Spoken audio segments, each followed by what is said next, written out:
அக்கா சொல்லுமா. நாளைக்கு ஒரு ஃபங்க்ஷன் போகணும்க்கா.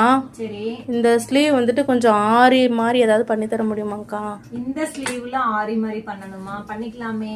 நிறைய பேர்த்தோட ப்ராப்ளம் என்ன தெரியுமா? ஆரி பண்ணணும், ஃபங்க்ஷன் போவையில நிறைய ஆரி பிளவுஸ் போட்டிருக்கிறது பார்த்துட்டு நம்மளுக்கும் அது போடணும்னு ஆசையா இருக்கும். ஸோ ஆனால் பட்ஜெட் வைஸ் பார்த்தீங்க அப்படின்னா அதிகமா தெரியும். அதனால நம்ம வந்து இதே மாதிரி பிளைனா இருக்கு. ஸோ இதை வந்து நம்ம பிளைனா எந்த பேட்டர்ன் போட்டாலுமே சிம்பிளா இருக்கும். இது வந்து சில்க் சாரியோடது. ஸோ அதனால நம்ம ஆரி பினிஷிங்ல இது வந்து நம்ம பீடு பண்ணி வச்சிருக்கோம் ஆல்ரெடி.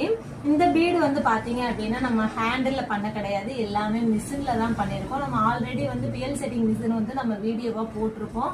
ஸோ நிறைய கஸ்டமர்ஸ் வந்து இது நம்ம பண்ணி கொடுத்ததுக்கு அப்புறம் ரொம்பவே சாட்டிஸ்பேக்ஷனா மறுபடியும் நம்ம கிட்ட வந்து கேட்கறது என்னன்னா, இப்ப இந்த பீடை பொறுத்தளவு நம்ம போட்டிருக்கோம்.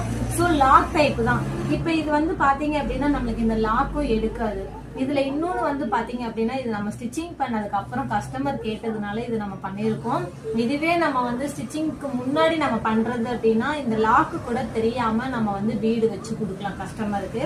எப்பயுமே நம்மளோட ஷாப்புக்கு வர கஸ்டமர்ஸ் வந்து எந்த ஒரு ஹாப்பினஸா இருந்தாலும் திருப்தியா வாங்கிட்டு போகணும் அப்படின்னு தான் நம்ம நினைப்போம்.